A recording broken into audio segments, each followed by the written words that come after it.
बिस्मिल्लाहिर्रहमानिर्रहीम। आज जो लेक्चर हम डिस्कस करेंगे वो है ब्लड स्मीयर। हिमाटोलॉजी लैब में, माइक्रोबायोलॉजी लैब में different types of smear preparation की जाती है। तो उसमें आपको ये डिफरेंसेस पता होने चाहिए कि ब्लड स्मीयर होता क्या है और ब्लड स्मीयर कितनी टाइप्स होते हैं। ब्लड स्मीयर बेसिकली स्टडी करने के लिए यूज़ किया जाता है डिफरेंट हिमाटोलॉजिकल सेल्स को, जो ब्लड सेल्स होते हैं। इसके अलावा डिफरेंट पैरासाइट्स होते हैं, उनको स्टडी करने के लिए बेसिकली उनकी मॉर्फोलॉजी और उनकी टाइप्स देखने के लिए ब्लड स्मीयर बनाए जाते हैं। तो इसमें पहली चीज़ जो याद रखनी है कि इसमें 2 टाइप्स ऑफ ब्लड स्मीयर होते हैं, थिक ब्लड स्मीयर है, thin blood smear. Thick blood smear बनाने का तरीका यह है कि जो एक स्लाइड है उसके ऊपर आप एक ड्रॉप प्लेस करते हैं। किसका ड्रॉप होगा? ये ब्लड का होगा, ठीक है, या कोई भी स्पेसिमेन फ्लूइड होगा, ठीक है, फ्लूइड हो सकता है। तो इस ड्रॉप को आप जो है वो इसके सेंटर में प्लेस करेंगे थिक ब्लड स्मीयर के अंदर, ठीक है। आपने सेंटर में उस ड्रॉप को प्लेस किया और फिर आपने किसी भी वुडन स्टिक की मदद से उस ड्रॉप को जो है वहाँ पे थोड़ा सा इस तरह से सेपरेट कर देना, इस तरह से सेपरेट कर देना, यानी सेंटर में आपने उसके सेपरेट कर देना है। तो ये आपके पास एक थिक ब्लड स्मीयर बन जाता है। अब आप अगर थिन ब्लड स्मीयर की बात करें तो थिन ब्लड स्मीयर में थोड़ा सा डिफरेंट हो जाता है कि आपने एक स्लाइड ली, उसके आपने कॉर्नर पे एक ड्रॉप ले लिया ब्लड का, ठीक है। थिन ब्लड स्मीयर में आपने कॉर्नर पे ब्लड ड्रॉप लिया, फिर आपने क्या किया, स्लाइड की मदद से, एक स्लाइड होती है इस तरह की, उसके ऊपर सेपरेटर इस तरह से बनाया जाता है कवर स्लिप अटैच करके। तो उसको इसके साथ टच करते हैं, ठीक है, और इसको सेपरेट कर देते हैं इस तरह से, इस तरह से सेपरेट कर दिया जाता है। तो ये आपके पास यहाँ पे क्या होंगे, ब्लड सेल्स होंगे। तो ये थिन ब्लड स्मीयर इस तरह से बनता है। और थिन ब्लड स्मीयर की अगर बात करें तो यहाँ पे इसको आप कह सकते हैं कि ये थंब इम्प्रेशन जिस तरह होता है आपका थंब इम्प्रेशन, उस तरह से इसकी अपीयरेंस बन जाती है, ठीक है। जिस तरह आप थंब लगाते हैं कहीं पे तो उस तरह की जैसे अपीयरेंस है, तो गुड ब्लड थिन स्मीयर जो होगा उसकी इस तरह से अपीयरेंस बननी चाहिए।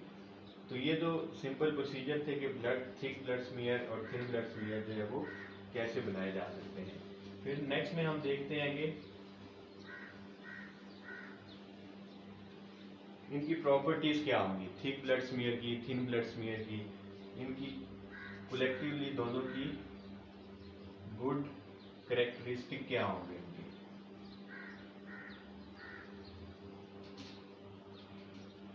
ठीक है, गुड कैरेक्टरिस्टिक क्या होते हैं। गुड कैरेक्टरिस्टिक में सबसे पहले आपने देखना है कि नॉट टू थिक,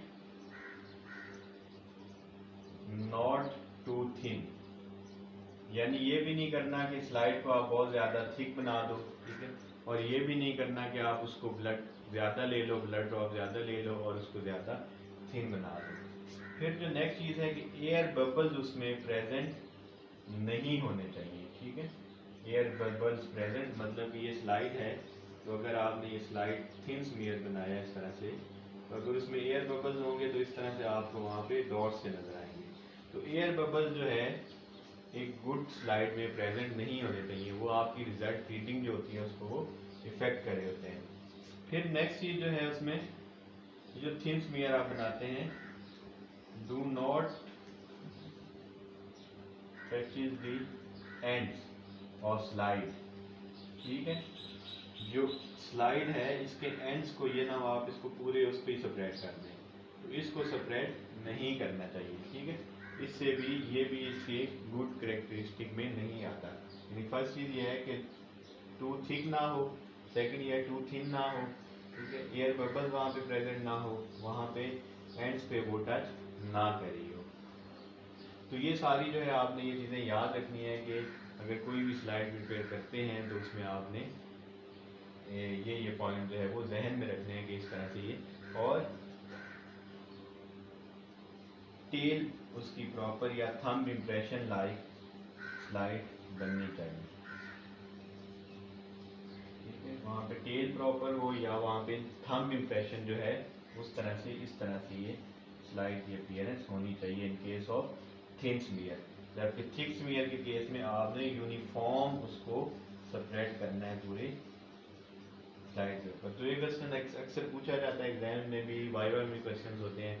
तो ये आपने चीज़ें ब्लड स्मीयर के हवाले से याद रखनी है। और एक और इम्पॉर्टेंट चीज़ कि जो थिक स्मीयर होगा, जो थिक स्मीयर की अगर हम बात करें तो ये सिर्फ यूज़ होता है आपकी क्वालिटेटिव एनालिसिस के लिए। यानी आप उसमें क्वालिटेटिव एनालिसिस में आप सेल्स देख रहे होते हैं, ठीक है, उसमें पैरासाइट देख रहे होते हैं, लेकिन उसकी डिटेल्स नहीं देख रहे होते हैं। जबकि थिन ब्लड स्मीयर में आप उनकी डिटेल स्टडी कर रहे होते हैं, आप क्वांटिटेटिव एनालिसिस कर रहे होते हैं। तो ये दो डिफरेंसेस भी याद रखने हैं। Thick blood smear is use for the quantitative analysis and thick blood smear is use for the quantitative analysis. तो थैंक यू सो मच। आज का ये शॉर्ट सा लेक्चर था। इंशाल्लाह नेक्स्ट लेक्चर में हम जो है वो नेक्स्ट टॉपिक डिस्कस